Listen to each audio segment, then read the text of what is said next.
मला असं वाटतं का सगळ्या पक्षीय इव्हन भाजपच्याही कार्यकर्त्यांनी या मोर्चात यायला काय हरकत आहे आणि काँग्रेसचा पाठिंबा देण्यासोबतच त्यांनी ही लढाई सोबत घेऊन लढावी. आम्हाला आनंदच होईल, कारण पक्षीय राजकारण बाजूला ठेवून शेतकरी खऱ्या अर्थानं केंद्रबिंदू ठरला पाहिजे आणि तो सुखी तर राष्ट्र सुखी.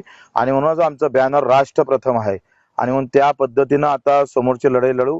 देवेंद्रजीला विनंती आहे का धोरणानं तुम्ही शेतकऱ्यांच्या आत्महत्या वाढवल्या आहे, आता गोळीबार करून शेतकऱ्यांना मारू नका, याच्यावर निर्णय घ्या, ते वाट पाहू नका. आणि शेतकऱ्यांना सुद्धा आवाहन करतो का आपण सर्वांनी प्रत्येक घरातून एक एक तरी शेतकरी रस्त्यावर उतरला पाहिजे आणि हे आंदोलन मोठं केलं पाहिजे. कोणते शेतकरी नेते यामध्ये सहभागी होणार आहेत? राजूजी शेट्टी असेल, अजितदादा नवले असेल, वामनरावजी चट्टप असणार, महादेवराव जानकर आहे, विजय जावंदियाजी आहे, प्रकाशजी पवरे आहे, आमचे तुपकर आहे, अधिक विठ्ठलराव पवार आहे. सगळ्या लहान सहान सगळ्या संघटनाचे सामील होत आहे. किसान सभा आहे, अनेक म्हणजे मला वाटतं सर्व स्तरावरून त्याला पाठिंबा वाढत आहे. एक शेवटचा प्रश्न भाऊ, भाजप कार्यकर्ते जे आहेत त्यांनी शेतकरी म्हणून या आंदोलनात सहभागी होत, तुम्ही कसं पाहता?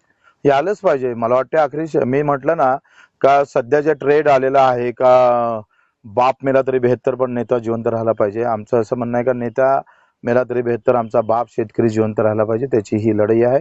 निष्ठा आई वडिलावर ठेवा, नेत्यावर नाही.